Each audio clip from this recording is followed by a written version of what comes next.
it so happened that just, I think, a week before Baba dropped the body, that is a week before 31st of January 1969, I read in some magazine, you see, some story, a true story, of, I forget, of some Tibetan, a Lama, a saint, who was revered by his followers as a master. And he had a great following. So I read a story about him. And at about 3 o'clock or so, Baba would call us, you see, at tea time there, to be with him. And he'd ask us something, whether there's some news, something new to tell, any reports or anything. Even to the last day he would ask that, you see. So I gave him this story, you see. So I said, Baba, it so happened that there was a saint in Tibet, and there was a large following around him, and they took him to be their master and so forth. And he was very well revered and loved by his people.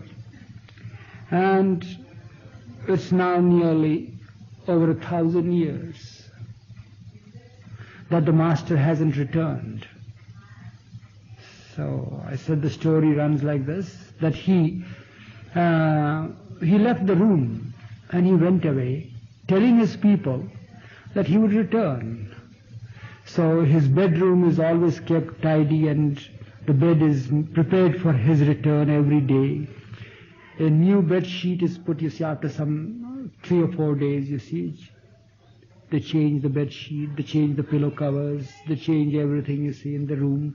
And they keep on expecting him from day to day. And it's now 1,000 years have passed, and the generations after generations, they continue to keep the room tidy and expect him. So he has not come, but they expect that he would come back, because he has said that he would come back.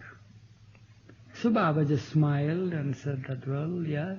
And everything was forgotten. Days passed by again, and the next day we went, or the day or the hour after that, so many topics take place, it was all forgotten. The day of the dropping of his body, I think it is the day before or the same morning, says he has to go. And then Baba said that, well, he'll be going. He's crucified, you see. He says that this is my crucifixion. Didn't he say that the last day? Yes. The day of my crucifixion has come, or something like that. So he then took a turn on his bed, you see. And then with his fingers, I was there by his side, says, I will come back, he said. There was no reference to his dropping the body or anything of the sort. So I'll come back. So, and I had completely forgotten the story of the Tibetan. Then, even though these are the last moments, he jokes with me, says, not like the Tibetan man who hasn't come back for 1,000 years, but I'll come back. So that's the story about his coming back. Yeah. But he remembered that. It's not like the Tibetan who hasn't returned, but I will come back.